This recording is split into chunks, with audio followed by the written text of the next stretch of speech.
Salut et bienvenue pour le film au pif. Bienvenue pour ce numéro 14 du film au pif où, comme d'habitude, je vais piocher un film au hasard dans la pile de DVD qui est là ou dans la pile de VHS qui est là. Mais aujourd'hui ce sera dans les DVD parce que pour des raisons que j'ai déjà expliquées, il y a plus de DVD donc on peut taper dedans. Mais avant de piocher, il faut que je fasse le traditionnel petit pari et aujourd'hui je vais miser sur un film entre 95 et 2000. Allez, faut savoir prendre des risques dans la vie. Bon bah je vais piocher par là, hein. Voilà. Qu'est-ce que c'est? Le cerveau. Tiens, the brain. Pourquoi pas? Le cerveau. Alors là, faut pas se planter quand même, parce que ça, c'est de la grosse comédie française de référence. D'ailleurs, c'est pas qu'une comédie française, c'est même une comédie presque européenne, parce qu'on retrouve des acteurs anglais, des acteurs italiens. Il y a un peu beaucoup de monde dans ce film, mais ça reste une comédie française de Gérard Houry. Donc comédie de Gérard Houry, hein. Gérard Houry, on lui doit tout un tas de grosses comédies françaises de référence, encore une fois. Bien sûr le Cornio, avec De Funès et Bourvil. On a La Grande Vadrouille, pareil, hein, De Funès-Bourvil. On a La Folie des Grandeurs, toujours avec De Funès. Avec Bourvil, ça aurait dû, mais non, il est décédé juste avant, du coup c'est Yves Montand. Mais c'était le duo qui était prévu quand même.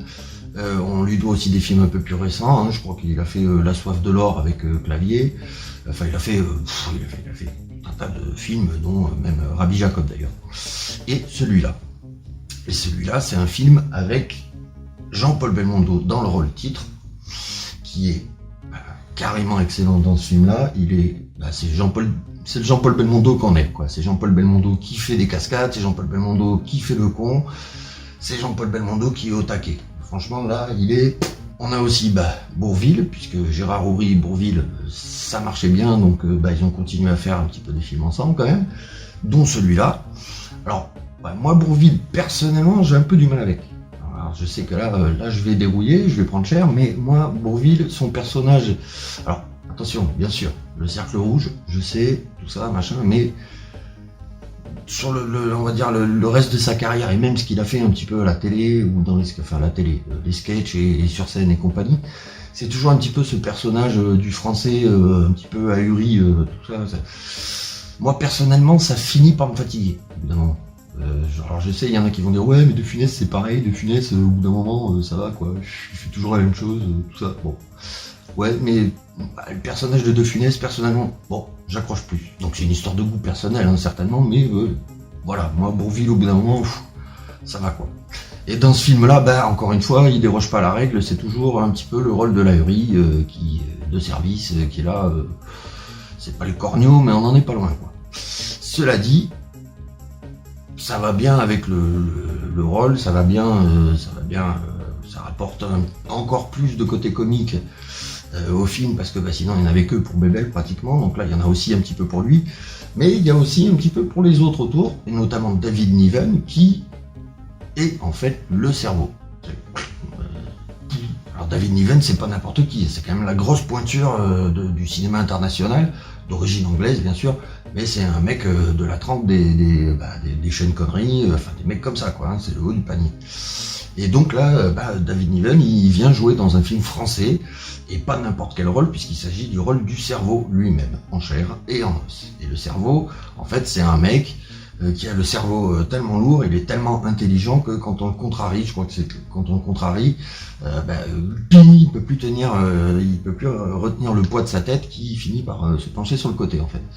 Et donc c'est à ça qu'on le reconnaît. Sinon, c'est vraiment, c'est pas un espion, mais bon, on va y venir. Et on va retrouver aussi avec plaisir Eli Wallach, moi je dis Wallach, je sais pas comment on dit, qui avait joué Tuco dans Le Bon, la Brute et le Truand, donc c'était le truand dans ce film-là, et qu'on avait adoré, et là il est encore une fois excellent, c'est un rôle parfait, de mafieux un peu, puisque c'est le côté italien du film, il y a le côté anglais avec David Niven, et il y a le côté italien avec Eli Wallach, qui est parfait, lui aussi. Donc déjà, on a une base de casting assez costaud, quoi. À laquelle se rajoute bien sûr tout un tas de visages qu'on connaît hein, de l'époque, de second rôle, qu'on a vu chez Belmondo, qu'on a vu chez Delon, qu'on a vu dans beaucoup de films en fait. Ils sont là, voilà. Donc on est en terrain connu, quoi. Et avant d'entrer dans l'histoire, je ne peux pas ne pas vous parler de la musique, ou plus particulièrement de la chanson du film, qu'on retrouve un petit peu tout le long du film, donc c'est aussi la musique du film, qui est une chanson, moi j'adore, parce que j'adore le film, donc du coup j'adore la musique qui va avec.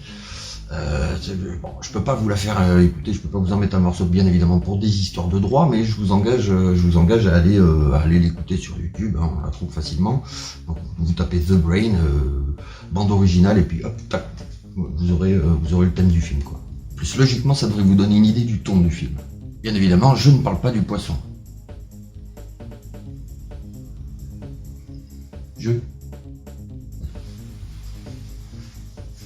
Donc le film commence sur le personnage de Lucien, joué par Bébel. Mais comme je suis pas du tout sûr qu'il s'appelle Lucien, je vais l'appeler Bébel. Et je vais les appeler par leur nom d'acteur, parce que comme ça on peut pas se tromper. Et donc, on commence sur le personnage que joue Bébel, qui est en prison.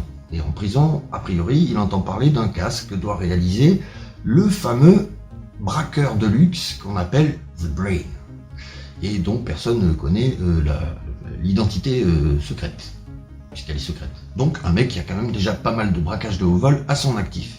Et ce type-là, il est activement recherché. Mais il se trouve que le lendemain soir, doit se produire le convoyage par train postal d'une énorme somme de pognon, c'est-à-dire un petit peu, je ne sais pas exactement ce que ça représente, je crois que c'est le fric de l'ONU, enfin il y a un petit peu tous les pays d'Europe qui ont un sac de pognon qui est dans un wagon qui doit tracer de Londres à je sais pas quoi. Et donc le fameux braqueur de luxe The Brain est soupçonné bien évidemment de fortement s'intéresser à ce convoi, pour des raisons qu'on comprendra tous.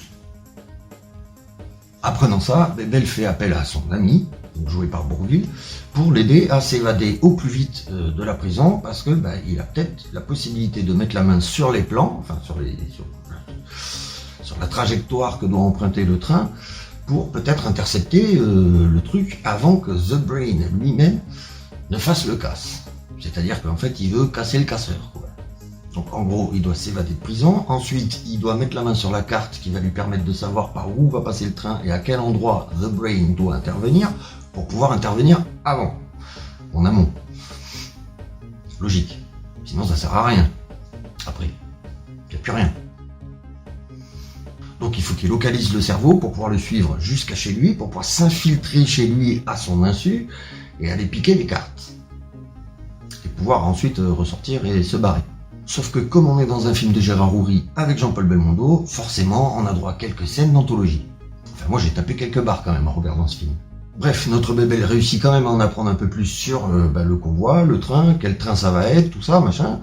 Et ils vont donc se rendre à la gare et piquer des uniformes de cheminots pour se faire passer parmi le personnel et pouvoir rentrer dans le train.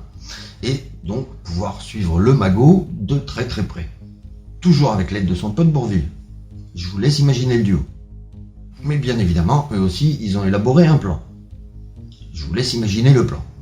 C'est-à-dire que là où le cerveau a élaboré toute une stratégie, où il doit monter à bord du train, après il doit se faufiler sur les toits du train pour avancer jusqu'au wagon blindé, etc., etc. Eux, leur plan est beaucoup plus basique et beaucoup moins dangereux. C'est-à-dire qu'eux, ils ont simplement eu l'idée de se faire embarquer au départ du train, donc déguisés en cheminots. Comme ça, ils ont voyagé chacun d'un côté du wagon blindé. Ça, il avait bien sous surveillance. Bon, ils étaient un petit peu à sa déraille quand même. D'ailleurs, Bourvil s'en plaint suffisamment pendant la scène. Mais voilà, leur plan, c'est d'encadrer le wagon blindé, dans lequel il y a le pognon, je rappelle. Et donc, le moment venu, leur stratégie est simple, c'est de faire sortir les gardes qui sont enfermés avec le pognon à l'intérieur du wagon blindé. Et pour ce faire, ils vont utiliser des boules puantes. Bah oui, après tout, ça marche. Les mecs, ils en peuvent plus à l'intérieur, ils sont obligés d'ouvrir le wagon, et à partir de là, c'est open bar. Simplement. En même temps, c'est une comédie, donc il fallait bien que ça tourne à la farce un petit peu. Quoi qu'il en soit, ils arrivent à faire arrêter le train, parce que les mecs, ils en peuvent plus, ils sont obligés d'aérer le truc et tout, et ils arrivent à subtiliser, dans le dos des gars qui sont en train de s'aérer à la porte, par l'autre côté, ils arrivent à subtiliser le pognon, et à foutre le camp rapidos d'ici. Le train repart, et personne s'est rendu compte de rien. Jusqu'à ce que le cerveau lui-même décide d'appliquer sa stratégie à lui. Mais trop tard. Et ça, quand il va s'en rendre compte, c'est sûr que ça va lui faire pencher la tête. Parce que le problème qu'il a maintenant, le cerveau, c'est qu'en fait, il avait un petit peu passé un pacte avec un mafieux sicilien, que joue Eli Wallach, qui l'avait aidé à financer son opération, évidemment, à condition de toucher une part du truc. Et il va toucher que dalle. Et il va falloir aller lui expliquer. Et il va pas être content, le monsieur. Il va un petit peu vouloir sa part, quand même.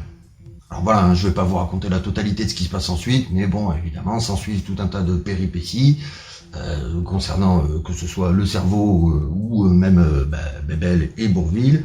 Ils vont tous avoir un petit peu leur truc. Comme on peut le voir sur la jaquette, Bébel et Bourvil, ils sont recherchés à un moment donné, donc évidemment, ils ont leurs photos partout dans le journal, et il va falloir qu'ils se planquent avec ça et tout machin. C'est comme ça que le cerveau va apprendre qui ils sont, il va les traquer, etc. Bon.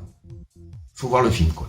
Parce que là, même si on est sur du film qui a quand même un certain nombre d'années, on est quand même sur de la grosse référence cinéma français. C'est ce qu'on sait faire, ce qu'on savait faire le mieux. Pendant un certain nombre d'années, on était assez doué dans ce genre de comédie, un petit peu d'action, et avec les gags burlesques, mais pas trop, enfin juste ce qu'il fallait. Il y en a eu comme ça une longue lignée de comédies, on va dire, d'action française. La chèvre, etc., tout ce genre de film-là. Et puis, maintenant, on a un petit peu perdu ça. Je dirais que le dernier dans la catégorie, c'est Le Boulet. Ce qui fait quand même un petit moment. Depuis, c'est encéphalogramme plat. Donc, si on aime Bébel, si on aime les films de Gérard Houry, si on aime les grosses comédies françaises, si on n'est pas trop dérangé par le fait que ça se passe dans les années 70, honnêtement, c'est un très bon film. Bien cadré, bien filmé. Bon, les effets, c'est évidemment c'est le cinéma français de l'époque, donc il y a du Rémi Julienne à la cascade, etc., etc. Tout passe, c'est sympa, les gags font mouche, etc. Donc, franchement, honnêtement, c'est un très très bon film. Bon, évidemment, je l'ai découvert, j'étais gamin, hein, donc j'adorais Bébel en plus à cette époque-là. Donc, évidemment, j'ai rigolé comme un bossu. D'ailleurs, je sais pas si les bossus rigolent. Donc forcément, c'est un petit peu une Madeleine de Proust qui fait que je suis peut-être pas totalement objectif. Le film, il a certainement bien vieilli.